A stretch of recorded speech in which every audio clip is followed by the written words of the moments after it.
obrigado. Estou muito feliz de estar participando aqui do evento. Ainda mais que eu vou poder compartilhar com vocês uma das questões que me perseguiram boa parte da minha vida. Por que alguns países são ricos e outros países são pobres? Por que o Brasil ainda não deu certo? Então, eu recorri a diversos ramos do conhecimento, teorias econômicas, e caí no conceito cunhado por filósofo Nassim Taleb, chamado antifrágil. Se a maioria de vocês nunca ouviu falar do conceito de antifrágil, que fique registrado. Num futuro muito breve, esse conceito vai ser o mais difundido. Vocês vão cansar de ouvir falar de Nassim Taleb e do conceito do antifrágil. Para explicar o conceito do antifrágil da forma mais simples e direta possível, vamos pensar o que é o frágil. Pensa num objeto como uma taça de vidro lá. Se tiver qualquer desordem, volatilidade, perturbação, essa taça tende a quebrar. Ela é frágil. Já se perguntassem para as pessoas qual que é o oposto do frágil, Richard? Aí vem na cabeça aquele conceito que é super difundido. Robusto, resiliente. Não! O robusto e resiliente, ele simplesmente sobrevive, ele suporta os choques. Então, ele é neutro. O antifrágil, não. Ele se beneficia do caos, das variações, de todos os membros da família da desordem, inclusive o fator tempo. Então, imagina um pacotinho, se ele fosse antifrágil, ao invés de estar escrito lá no correio frágil, cuidado, que pode quebrar o que tem dentro, ele faz uma viagem longa ali de carga, é chacoalhado, bate, na hora que ele chega mais forte, ele se beneficia. E esse conceito do antifrágil, ele pode ser aplicado em todas as áreas, todas. Hoje eu vou mostrar para vocês uma aplicação na economia. Países que são frágeis e países que são antifrágeis. Ou seja, países que de repente parece que está tudo indo bem, de repente vem um colapso econômico. E países que não importa a incerteza, não importa a crise, eles se fortalecem e ficam cada vez mais fortes. E a gente vai entender o porquê disso. O antifrágil e o frágil, ele aparece em sistemas complexos. O que é sistema complexo? É tudo aquilo que tem muitas partes conectadas, sofrendo interações, competindo, cooperando entre si, aquela bagunça que você perde a noção de causa e efeito. Você não consegue saber o que está causando o quê. E o mundo real, ele é complexo. Apesar de você ter vários especialistas e ramos do conhecimento querendo tratar o mundo bonitinho, linear, modelinhos, querendo fazer previsões, não, ele é complexo e está se tornando cada vez mais complexo pela ação humana, mais etapas, mais procedimentos. E por isso que se a gente reparar de uns tempos para cá, quantas crises uma colada na outra no mundo, quantos acontecimentos. Tivemos aí recentemente, aí ontem, um super ataque hacker. Então, o mundo muito conectado, cada vez mais complexo. Então, eu vou mostrar para vocês um manual para a gente entender o que torna uma economia frágil e o que torna uma economia antifrágil. Porque a gente tem que discutir, principalmente nesse momento, o nosso país, tudo o que a gente vem passando. A gente tem que voltar a ter a ambição de querer chegar num patamar maior. Chega só de reclamar, no Brasil é assim. Não, tem um caminho e a gente vai ver como. Antes disso, eu quero mostrar para vocês que essa imagem, ela resume como a maioria dos economistas explicam a economia e uma minoria explica a economia. Você vê aí que você tem um gato dentro de uma máquina de lavar roupas. A maioria dos economistas tratam a economia como se fosse uma máquina de lavar roupa.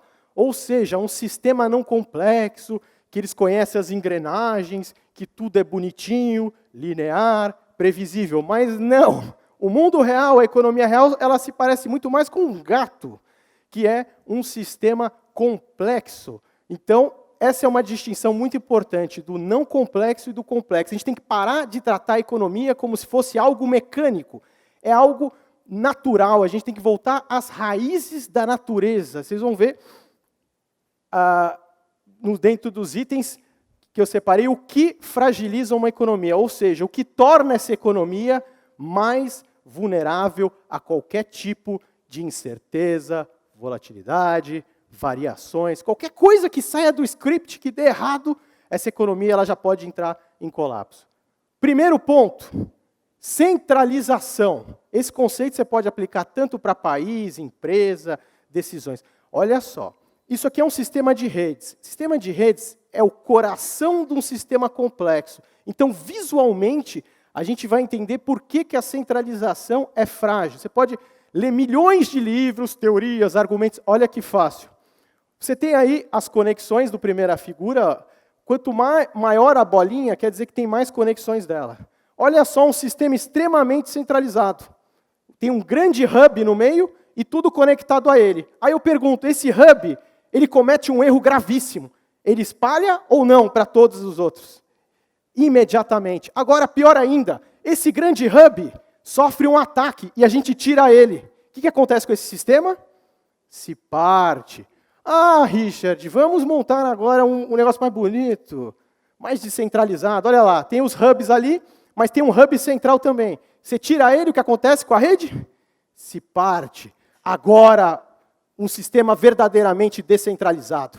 Você tira os principais hubs, a rede continua existindo. Então, em toda a economia que você tem, por exemplo, um governo central, um governo federal, um parlamento europeu tomando as decisões por diversas outras regiões, é frágil. A descentralização é o caminho. Você pensar em termos locais, cuidar primeiro do seu bairro, da sua cidade.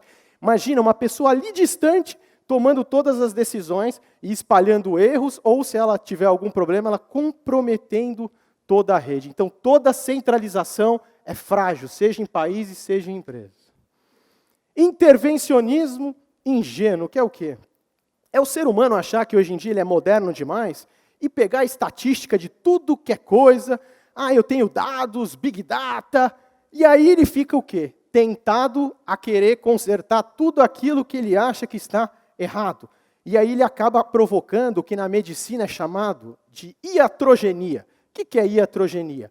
É quando o tratamento provoca um mal muito maior do que a própria doença. Então, o efeito colateral do tratamento acaba sendo muito pior do que a doença. Então, o interventor ingênuo, ele acha que ele tem que mexer em tudo. E como é um sistema complexo, o mundo real, que a gente não tem noção de causa e efeito, ele começa a fazer a maior bagunça. Um exemplo para vocês históricos muito interessante é a história de Hong Kong.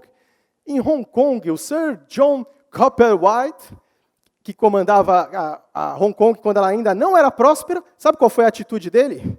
Ele mandou fechar os institutos de estatística, que ele falou, se não tiver dados, o Reino Unido, a Grã-Bretanha não vai me encher aqui. Então não vão querer ficar propondo uma política A, uma política B. Como não tem dado, então deixa rolar, deixa aí no natural. Então cuidado com isso. Tem muitos ruídos no mundo de hoje. Foquem mais em sinais concretos. Então, o interventor ingênuo fragiliza aquela história de vamos intervir em tudo, quero abaixar o preço disso, quero aquilo, quero impedir que a empresa tal faça isso. Isso sempre dá errado. Decisões que dão certo, as que vêm de baixo para cima das pessoas. As que dão errado, as que vêm de cima para baixo.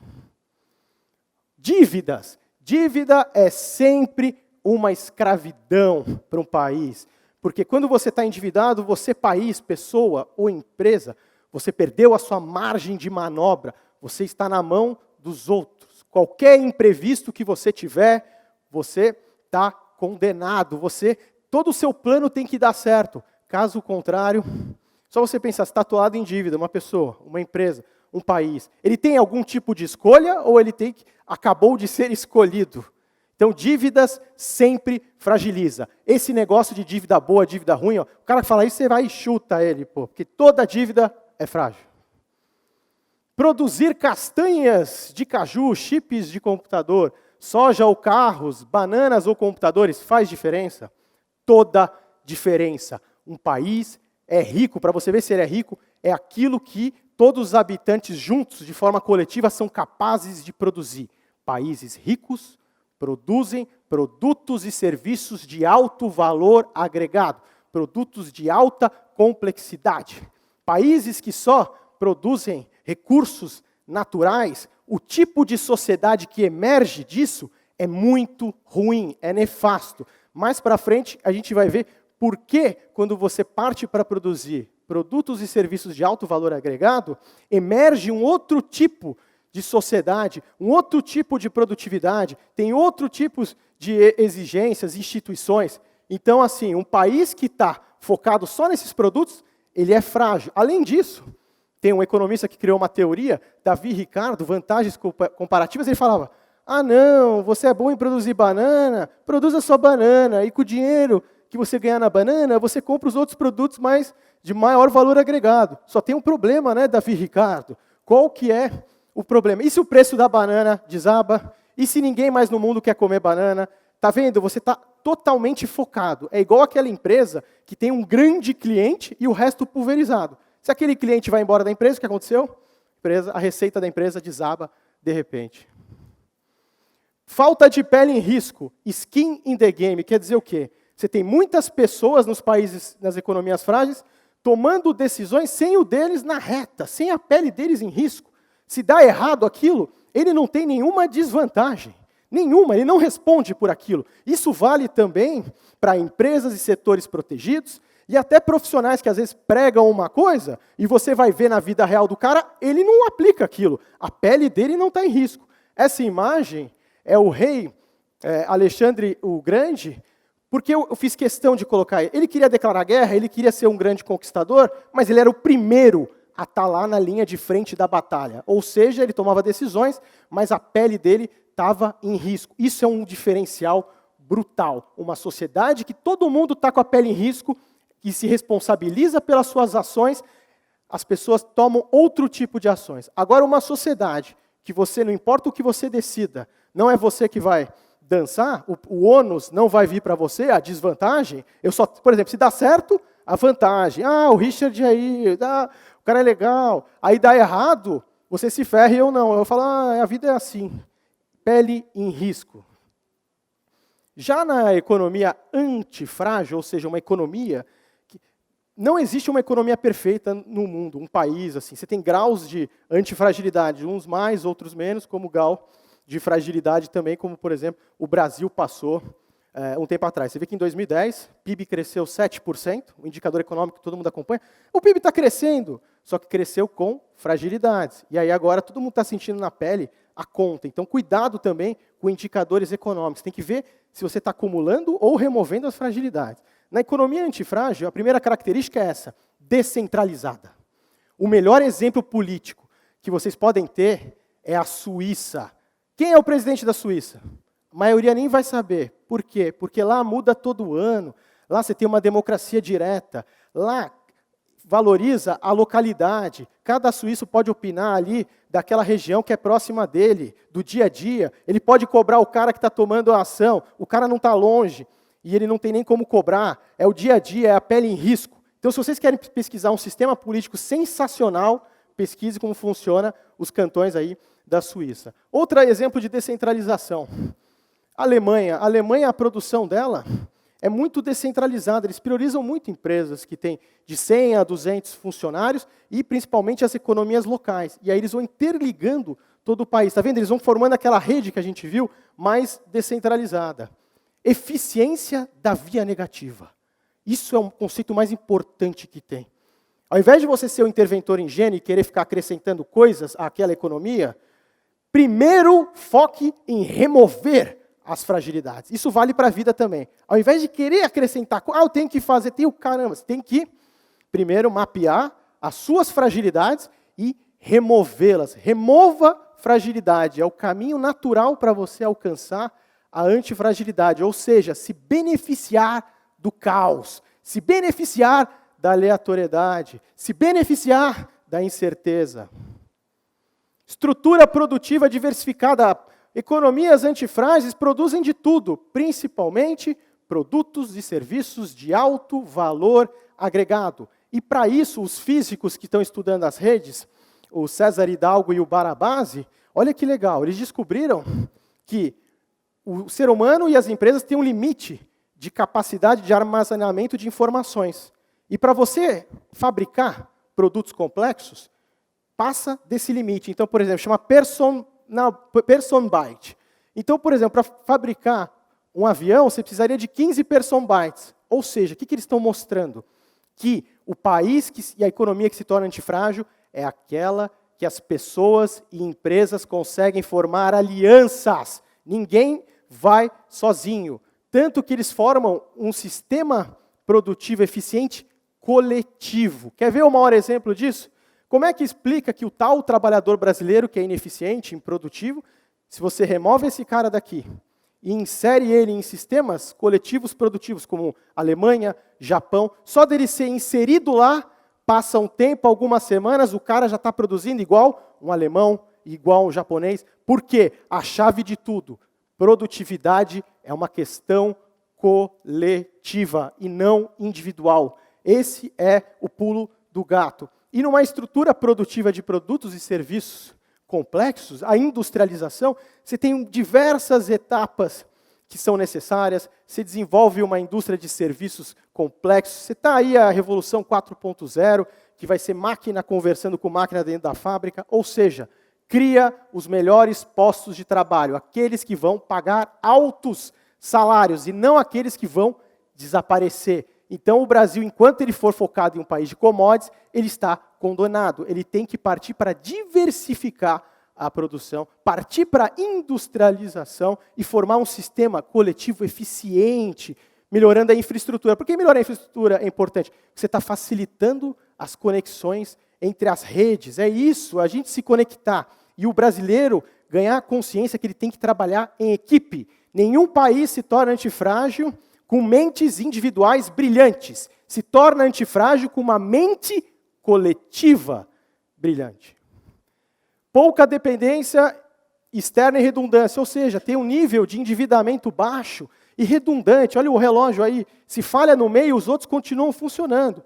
Isso é um princípio da natureza. A natureza se prepara para aquilo que não aconteceu. Por isso, se você gosta de olhar o passado e séries históricas para tomar sua decisão, esqueça, porque vai acontecer aquilo que não está na série histórica. E a natureza ela vem se preparando para isso. Por isso que a natureza está aí até hoje.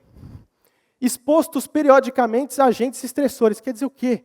Livre concorrência, incentivo à competição. Então, tem que competir, tem que sentir sempre fora da zona de conforto. Chega, país frágil é aquele que protege setores, é o país dos coitadinhos. Do antifrágil, não. Todo mundo ali disputando. Mas, e incentivando o erro. Mas aí agora vocês vão ver. Como é um sistema descentralizado, os erros se propagam? Não, eles servem de aprendizado. Você aprende, já que não comprometeu o sistema. Agora, um sistema frágil, centralizado, aconteceu qualquer erro, é o tipo de erro que não pode acontecer. Por quê? Ele fragmenta toda a rede. É o erro que te leva à extinção. E por isso, para finalizar, uma frase que foi dita num seriado aí que está fazendo muito sucesso, até perguntaram para o Taleb se ele fez essa frase, e ele disse, não me lembro, mas está totalmente aprovada, então eu compartilho com vocês, become antifragile or die. Em português, se torne antifrágil ou morra. Muito obrigado.